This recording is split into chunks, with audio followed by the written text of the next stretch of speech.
Watu 25 wauawa katika kambi ya wakimbizi ya Zamzam nchini Sudan. Habari kamili. Moscow. Rais wa Urusi Vladimir Putin anakutana hivi sasa na mjumbe maalum wa Marekani kwa ajili ya mzozo wa Ukraine Steve Witkoff mjini St. Petersburg. Witkoff yuko ziarani nchini Urusi kama sehemu ya jitihada za rais wa Marekani Donald Trump kutaka kuvifikisha mwisho vita vya Ukraine. Msemaji wa utawala wa Kremlin Dmitry Peskov amesema ziara ya Witkoff haitakuwa na umuhimu mkubwa na ametahadharisha hakutarajiwi kupatikana makubaliano yoyote makubwa katika mazungumzo kati ya Witkoff na Rais Putin kuhusu Ukraine. Brussels. Waziri wa ulinzi wa Uingereza John Healey leo ametangaza kwamba washirika wa Ukraine wa jumuiya ya kujihami NATO wameahidi kutoa msaada wa kijeshi wa thamani ya zaidi ya euro bilioni 21 huku nchi hiyo ikiendelea kushambuliwa na Urusi. Waziri huyo amesema mwaka huu ni muhimu katika vita vya Ukraine. And we're sending a signal to Putin. Na tunatuma ishara kwa Putin, lakini pia tunatuma ujumbe kwa Ukraine. Tunaiambia Ukraine kwamba tunawaunga mkono katika vita na tutasimama nanyi katika amani. In the peace.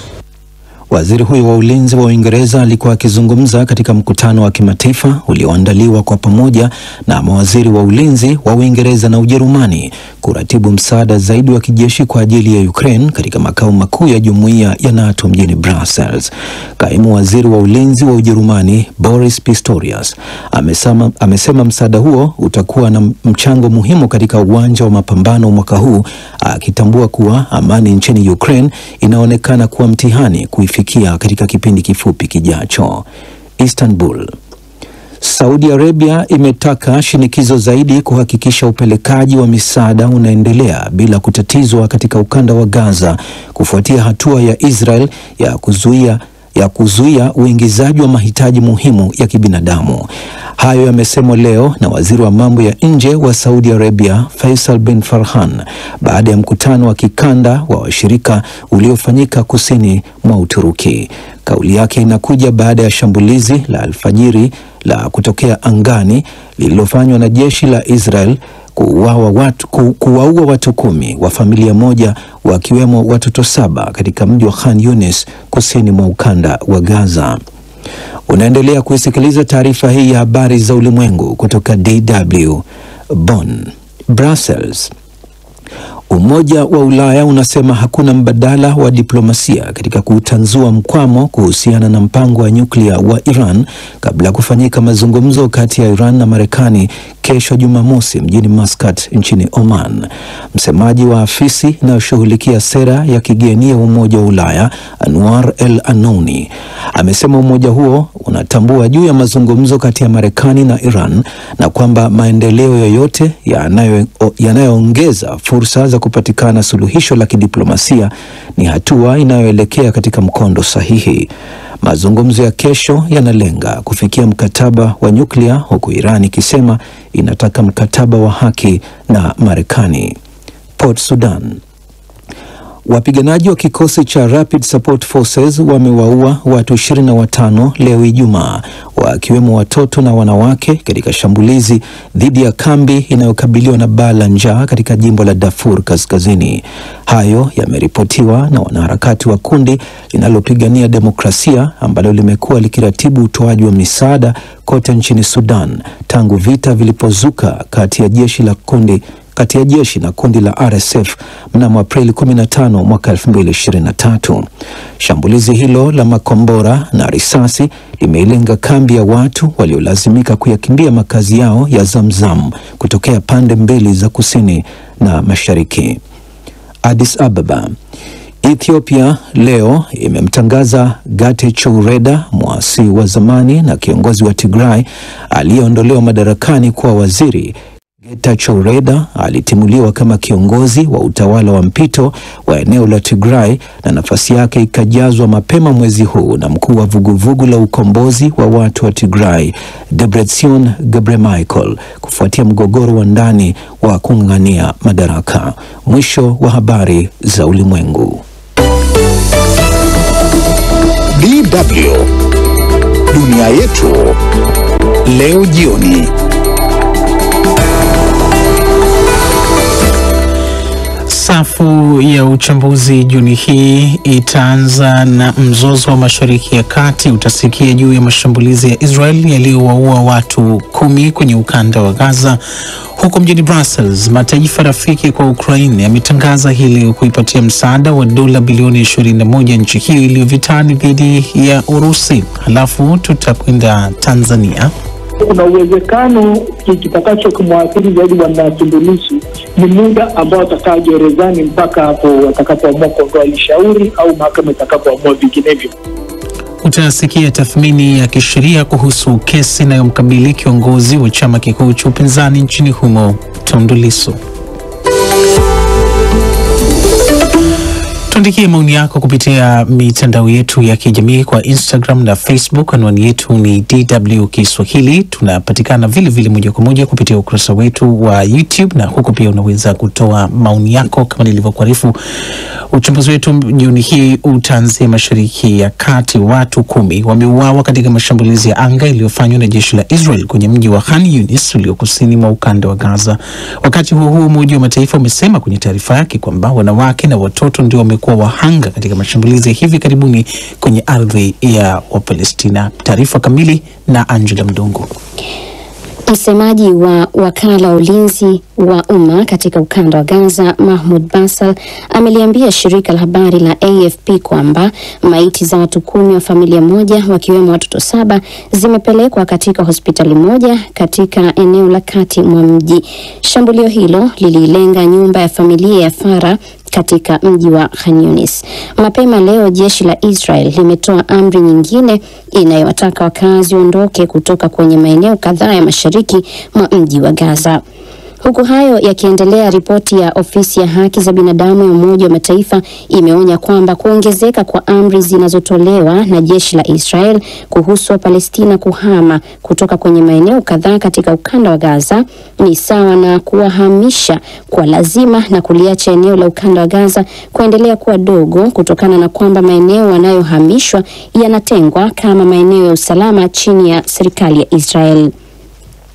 Umoja wa Mataifa umesema hali hiyo inaibua wasiwasi iwapo itawezekana hapo baadaye kwa Wapalestina kuendelea kuishi Gaza. Na Saudi Arabia imetaka shinikizo zaidi ili kuhakikisha upelekaji wa misaada unaendelea bila kutatizwa katika ukanda wa Gaza baada ya Israel kuzuia uingizaji wa mahitaji muhimu ya kibinadamu. Haya yamesemwa leo na waziri wa mambo ya nje wa Saudi Arabia, Faisal bin Farhan, baada ya mkutano wa kikanda wa shirika uliofanyika kusini mwa Uturuki.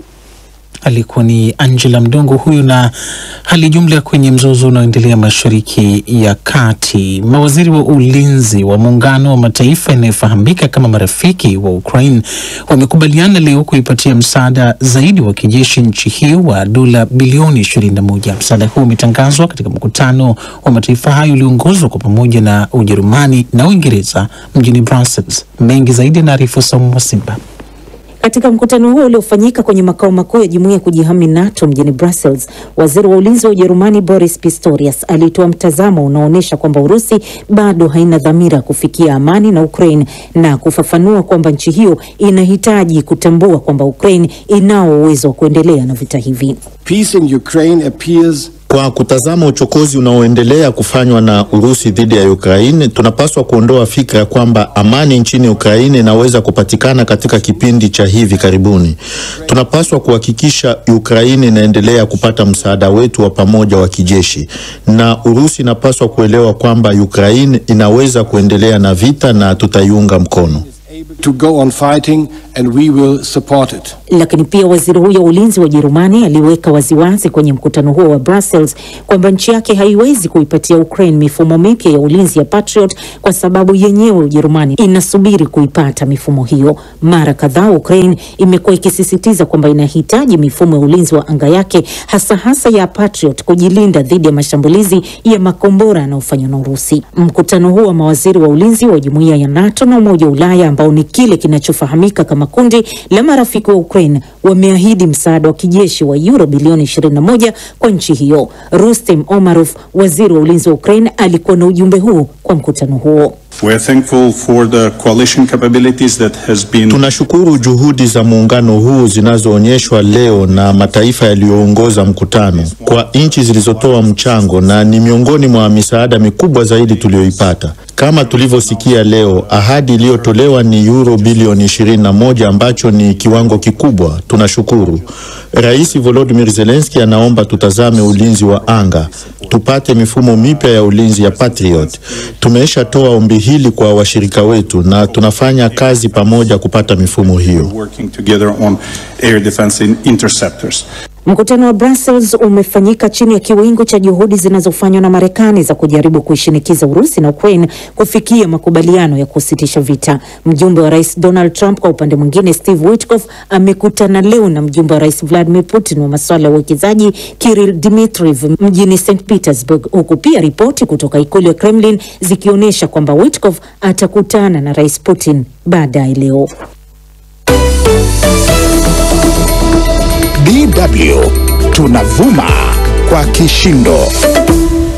Tuelekee sasa nchini Tanzania. Chama kikuu cha upinzani nchini humo cha Demokrasia na Maendeleo, Chadema, kimesema vuguvugu walilolipa jina la bila mageuzi hakuna uchaguzi sio kitendo cha uasi wala uhaini, bali ni mchakato wa kudai mabadiliko. Chama hicho kimesema kinaendelea na vuguvugu hilo licha ya mwenyekiti wake Tundu Lissu kukamatwa na kusomewa mashtaka ya uhaini. Zaidi kuhusu mashtaka yanayomkabili Lissu nilizungumza na Fulgence Masawe, mtaalamu wa masuala ya sheria, na kwanza nilimuuliza kosa la uhaini lina uzito gani kwa sheria za Tanzania. Kosa la uhaini ni kosa kubwa kama ulivyosema kwa nchi yoyote, na Tanzania ikiwa sehemu ya Jumuiya ya Madola, kosa la uhaini ni kosa kubwa sana ambalo adhabu zake pamoja na nyingine ni adhabu yake ni kifo. Na ukiangalia mazingira yake, kosa hili, shida ambayo imekuwa na changamoto nayo, limekuwa ni kosa ambalo linatumika zaidi kisiasa kuliko uhalisia, na ndio maana mara nyingi unakuta makosa kama haya yanalenga zaidi wanasiasa na kwenye kauli za kisiasa na mambo kama hayo. Kwa hiyo kwa Tanzania kama vile kwa nchi nyingine ni kosa kubwa sana ambalo kama tutapata na hatia anaweza kupata hata adhabu ya kifo. Kutokana na uzito huo ulioeleza, bila shaka waendesha mashtaka kwenye nchi yoyote ikiwemo Tanzania inakuwa si rahisi kuamua kwa njia nyepesi tu kumfungulia mtu mashtaka ya uhaini. Kwa tathmini yako, msingi ulioelezwa na waendesha mashtaka nchini Tanzania wa kufungua kesi ya uhaini dhidi ya Tundu Lissu una uzito? Naweza kusema kwamba sijui wametumia vigezo gani, lakini ukiniangalia kwa mtaalamu wangu wa kisheria nitaona kuna shida. Ndio maana nasema ni mkosa ya kisiasa haya. Nafikiri pia atamalizwa kisiasa kuliko kisheria.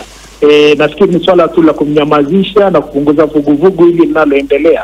Lakini mwisho wa siku ukiangalia msingi wa nakala ya mashtaka na marejeo anayoyafanya ni kwenye mkutano ambayo alisema kwamba watafanya uasi. Sasa uasi na uhaini ni vitu vili tofauti, lakini hata kama yeye hajatamka kauli ya uhaini kama moja kwa moja, kauli anazozungumza na no reform no election ni kauli za kisiasa ambazo mwisho wa siku sasa chama cha siasa lazima kijipambanue kuonyesha kwamba kuna tatizo sehemu fulani na chenyewe kitaenda kupambana nalo na katika kuleta nafuu kwa wananchi. Kwa hiyo sitegemei chama cha siasa siku zote kitumie kauli ambazo zile ambavyo chama tawala kitazipenda. Naamini hii kesi ni ya kisiasa na imekaa kisiasa zaidi na itamalizwa kisiasa kama hivyo malizwa ya mtangulizi wake Bwana Mbowe na shauri lake la ugaidi. Kesi hii itautia doa kiasi gani utawala wa Rais Samia Suluhu Hassan ambako alipoingia madarakani Rais Samia alisema analenga kutoa haki za kisiasa, uhuru wa watu kujieleza na kulinda demokrasia? Kwa kiasi kikubwa serikali ya Mama Samia ilijipambanua kwenye R4 zile za maridhiano pamoja na ustahimilifu. Sasa ukiangalia ile resilience wanayoisema, ina maana kuna haja ya kuvumilia hizi kauli zinazozungumzwa, kwa sababu zile R4 za rais ni dhihirisho kwamba naye alikuwa anajua kuna tatizo sehemu, kwa lazima tulifanyie kazi. Lakini sasa unapokutana na joto la kisiasa kidogo, unashindwa kuvumilia, litaruka kuchafua na wewe na utaonekana kama ni yule. Tumalize na swali hili la mwisho juu ya hatma ya kesi hii. Uligusia pia mwanzo kwamba sio kesi ya mwanzo kufunguliwa dhidi ya wanasiasa wa Tanzania, kesi kubwa ambazo zina wanyima dhamana, na nyingi ziliishia kwa waendesha mashtaka nchini Tanzania kusema hawana dhamira ya kuendelea na kesi na wanasiasa wale wakaachiwa. Una matumaini hilo pia litatokea kwenye kesi hii ya Lissu? naamini kwamba hii kesi itamalizika kisiasa. Shida iliyopo kama hivyo kuanzia toka awali, ukiangalia Bwana Mbowe na kesi yake ya ugaidi alikaa ndani karibia mwaka. Kwa hiyo kuna uwezekano kitakacho kumwathiri zaidi Bwana Tundu Lissu ni muda ambao atakaa gerezani mpaka hapo watakapoamua kuondoa shauri au mahakama itakapoamua vinginevyo.